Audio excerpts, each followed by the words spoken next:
biography came out from Columbia University Press a few years ago. Hubert Harrison, The Voice of Harlem Radicalism, 1883 to 1918. Harrison actually lives till 1927. He dies young at age 44. It is the first multi-volume biography, or it will be when completed, the first multi-volume biography of an Afro-Caribbean and only the fifth of an African-American after Booker T. Washington, W.E.B. Du Bois, Langston Hughes, and Martin Luther King Jr. He is a giant, as I said, of black history. And this particular book, which people can take a look at on the table in the back, is over 600 pages. It's 116 pages of footnotes, and it's 60 photos with detailed scholarship. It is with detailed footnotes. It is serious scholarship, right? And this is because we think that's important for those who are really interested in the topic to be able to pursue their interest areas and check the accuracy of what's being said and take it further, actually. So that's volume one. Here's Harrison. He is born in St. Croix. At the time, it's the Virgin Islands. Today, it's the U.S. Virgin Islands. When he's born there, DWI is Danish West Indies. It was a colony of Denmark. He arrives in New York City in 1900. He's a brilliant writer, orator, educator, critic, and political activist, and arguably one of the most extraordinary intellectual activists of the 20th century. We also have on the table in the back a Hubert Harrison reader. This is the web page. Anyone taking notes? It's simply my name. If you don't have a pen or pencil, just remember my name. If you Google that, you can come to a web page with all kinds of free information about Hubert Harrison and about Theodore W. Allen, the other person we're talking. I like to open when I do talks on Harrison with his message to the youth. I think this is the kind of thing we want to disseminate to today's youth. Just wonderful wisdom, I think. And what he writes is, prepare by knowing and never think you know until you have listened to 10 others who know differently and have survived the shock. Never bow the knee to Baal because Baal is in power. Never respect wrong and injustice because they are enshrined in the sacred institutions of our glorious land. Read, reason, and think on all sides of all subjects, and set it before you as a sacred duty always to surpass the teachers that taught you. I think it's very inspiring. You get a little sense of the independent, critical thinker that Harrison was, right? Hubert Harrison, brilliant intellectual, race and class conscious, radical internationalist. And he defines himself as a radical internationalist. This is Joel A. Rogers in his book, World's Great Men of Color, 2 volumes, 1947, first published. Rogers, like Harrison, is an autodidact, a working class intellectual and scholar, great historian of the black experience, a Pullman porter, does important coverage of the struggle against the fascists in Abyssinia, Ethiopia, in the 1930s for the Pittsburgh Courier, and a close personal friend of Harrison. And he describes Hubert Harrison as the foremost Afro-American intellect of his era. And that's amidst chapters, this is in World's Great Men of Color, amidst chapters on Booker T. Washington, W.E.B. Du Bois, William Monroe Trotter, and Marcus Garvey. So that's extraordinary high praise coming from Rogers. And he goes on in that same passage to say, and he was the leader with the sanest program. Right? Here's Harrison in 1926 on 135th Street, I believe. He edited a number of publications. The first one he was an editor of. The other ones he was the principal editor of. But the Masses, for those not familiar with it, was the leading left literary publication of the decade between 1910 and 1920. John Reed and other people were affiliated with it, Max Eastman. The Voice is the first newspaper of the new Negro Movement. He edits it from 1917 to 1919. That is 8 full years before Alain Locke and everything we've been taught in school about the new Negro Movement, 1925. And that Alain Locke New Negro Movement is generally depicted as a middle-class, arts-based movement. Harrison's New Negro Movement was based in social and political radicalism, and activism. But every paper he was the principal editor of also contained book review sections and poetry for the people, so it was incredibly literary. He edits The New Negro in 1919, 6 years before Locke. Notice the title, New Negro, intended as an organ of the international consciousness of the darker races, especially of the Negro race. In 1920, he becomes principal editor of Marcus Garvey's Negro World. And under his editorship, that paper sweeps the globe. And Harrison does a host of things, and in this book, he talks about how he reshapes the Negro world, and it'll be in volume 2. But everything from how he handles headlines to how he edits pieces, but he also does some important, innovative things in the paper, including bringing lots of international writers to publish in the Negro World. But he starts the West Indian News Notes column, the book review section, the poetry for the people section, Negro World. Jeff, was he working in the post office all this time? No, we're going to get into that today. He starts working in the post office in 1907, but he is fired in late 1910, early 1911, in that period, through the efforts of Booker T. Washington, which we will get into. And I'm a postal worker for 33 years, so I was able to dig up his records. You know, I knew how to research the records that were available, and we'll talk about that. As a critic, he's a brilliant literary critic and theater critic, and the praise comes from many sources, including Eugene O'Neill, who wins Nobel Prize for Literature in 1936, after Harrison does a review of The Emperor Jones. When Harrison reviewed it, the lead was not Paul Robeson, which people are with later, but it was Charles Gilpin, who was the leading black actor of that early period, right? And Harrison writes a review, and O'Neill's taken away by it. He says, wow, this is superb. Any theater I have anything to do with, you have a role in, right? Harrison himself describes himself as the first regular book reviewer in Negro newspaperdom, which seems to be some reason why people might want to include him in literature courses, black literature courses, and things like that, although I do not know that he is so included at this point. We've located 68 to 70 reviews just on him as a reviewer. He starts writing front page New York Times Saturday Review of Book pieces on literary criticism in 1907. Now it's the Sunday Review of Books. It used to be the Saturday. He's working in the post office, working that night shift, and he's publishing front page articles on literary criticism in the Times. As I mentioned last week, there's a National Book Critics Executive Board, or there was a few years ago when I last looked it up, and 2 members, Eric Bank, who I believe lives in Brooklyn, and Scott McElmey, who's in Washington, both contained pieces from Hubert Harrison on how to review books on their webpage, right?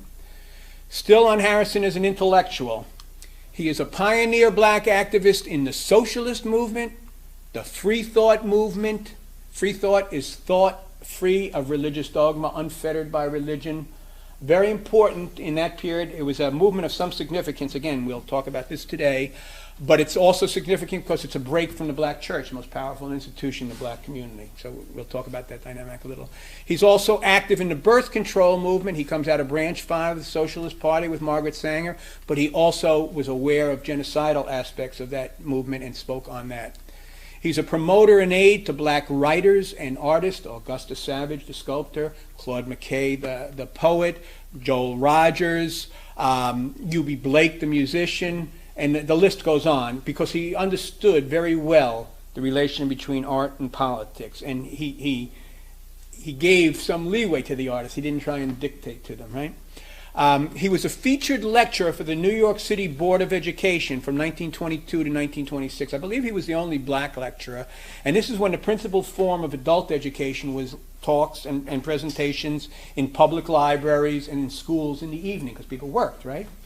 And so he did that for 4 years. He also, though, although he never went to college a day in his life, he delivered lectures, series of lectures at NYU and at Columbia. Particularly, it always puts a smile on my face when he spoke in 1926 on the Canton Uprising and delivered a series of lectures on China at Columbia and NYU. You know, he had some breadth of perspective, right? And He was a bibliophile, a lover of books. He would sell books when he spoke on a street corner, right? I mean, he lived, after he gets fired from the post office, the question, living in poverty most of the rest of his life, right? So he would sell books when he did his talks. And also a library popularizer. He thought that free public libraries were one of the great institutions in this country. He wrote wonderful essays like Read, Read, Read, inspirational little pieces like the one, The Message to the Youth, that I showed you earlier. And he and Arthur Schomburg, James Weldon, Schomburg and Harrison in particular were two of the 5 founding officers of the 135th Street Public Library committee that set up the Division on Negro Literature, History, and Prints, which is what grew into the Schomburg Center, right? And in 1930, I believe, after he dies, his portrait was hung at the entrance to the library, although nowadays I don't think they've been able to locate that picture. But that's the esteem he was held in, right? Going on. Now we're going to just briefly introduction as a radical. This is A. Philip Randolph, 1963, at the March on Washington. He describes Hubert Harrison as the father of Harlem Radicalism. It's in a period when Harlem is considered the center of radical black thought and the international Negro Mecca. This was the place. People were coming, much ferment of ideas, much activism. He was deeply influenced by Harrison, as were many others who I list and I go through and I offer some of their comments, particularly in the biography, Volume 1. Hubert Harrison is the only person in United States, well, in United States history in this period, but it's arguable in United States history throughout, to play signal leading roles in the largest class radical and the largest race radical movement of his era. We'd think people would pay a little more attention to him, right? As a class radical, he's the foremost black organizer, agitator, and theoretician in the Socialist Party during its 1912 heyday. Many of the historians say that was the high point of the Socialist Party. You know, and Eugene Debs is running for president, big campaigns, very active in New York, where Harrison was. He's also an extraordinary race radical, and played truly signal role in the race radical movements as the founder and first organization of the. He founded the first organization, the Liberty League, and the first newspaper, The Voice, of the New Negro Movement in 1917. People are not familiar with that New Negro Movement. In some ways, it's like the Black Power movement of the 1960s, right?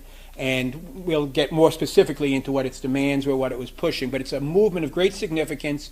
Robert A. Hill is the leading historian of the Garvey movement, and he emphasizes that the Garvey movement was a component part of this New Negro movement. Harrison is also, in terms of his race radicalism, as I said earlier, the editor of the Negro World and the principal radical influence on the Garvey movement, particularly during the 1920 radical high point of that movement. Much of this will be coming out in Volume 2, but we can talk a little about it today, and that's the period when he's the principal editor up through the end of August of that publication, Negro World.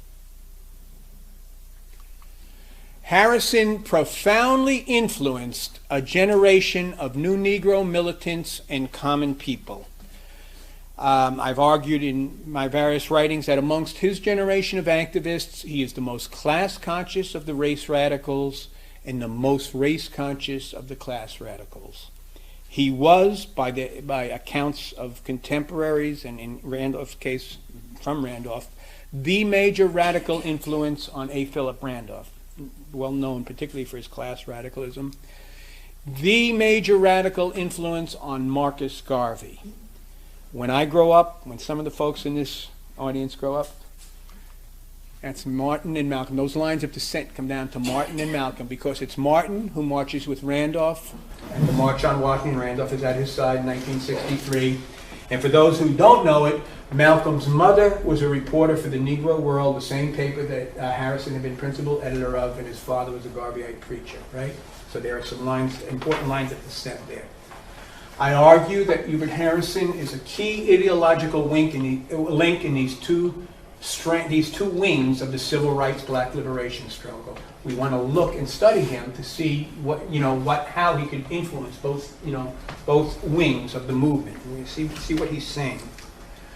As a radical internationalist, he was extremely knowledgeable on Africa, Asia, the Mideast, the Americas, and Europe. I mentioned the historian Winthrop James, not Winthrop James, Winston James last week, an excellent historian who's written on holding aloft the banner about early 20th century Caribbean radicalism. He's written other fine books. And he points out that amongst his contemporaries, Hubert Harrison knew more about and spoke and wrote more knowledgeably about Africa than any of his contemporaries, but he did so without the arrogance that so often comes from people from this country towards people from Africa. And he's wonderful pieces on Africa. You'll find a number of them in the Reader. On Asia, as I mentioned, he lectures on the Canton Uprising. He writes on Asia. I have scholars from India writing me today saying the pieces he writes on India in the late teens are the best they see coming out of the U.S. in this period. He writes on the Mideast, the Americas, Europe. He's an extraordinary internationalist. Last week I had a very moving passage from him on how he considered himself an internationalist, and I think we'll have it later today or next week. Overall, Hubert Harrison's approach, he's race conscious, he's class conscious, he's scientific, turns to science, not religion, to address social problems. He's an internationalist. He emphasizes the common people. On that theme, this is very different than the talented tenth and people, live. Harrison lives, when he lives in Harlem, he lives at 231 West 134th Street. It's the most densely populated block in Harlem. When he first comes to New York, he lives on West 62nd Street. And I'll show you a building on 63rd Street, which is where Monk grows up 20 years later, the tenements he lives in. But, and that area had 3,500 people, African American and Afro-Caribbean, and the tenements were considered the meanest in New York. That was the area before the IRT gets completed. That's where people, African Afro-Caribbeans live. 3,500 people in 5 blocks, and that's where Harrison lived. So he's rooted amongst the people, and his children would tell me how when he would walk down the street, the kids all knew. He was of the people, right? No airs. Okay. Harrison's approach, it was a mass approach. He, in his day, the two principal means of reaching the masses was soapbox oratory, getting out there on the street, and newspapers. And he was really a master of both. He actually did 2 radio shows. Radio was in its infancy, right? And one at Cooper Union, and another one for a radio station that the material may still be in the Edison archives, which are out in New Jersey. There's over 1 million items in those archives that are still uncatalogued. He understands the interrelation of literature and the arts. He is anti-capitalist, anti-imperialist, and throughout his work, and his children wanted me to always emphasize when I speak before crowds, remember, he was he opposed white supremacy. He wanted to challenge white supremacy. All right, this is Arthur Schomburg. Schomburg delivered the eulogy at Harrison's funeral. Schomburg is Afro-Puerto Rican. He had been in study groups or in lyceums with Harrison from the first decade of the 20th century when Harrison arrived.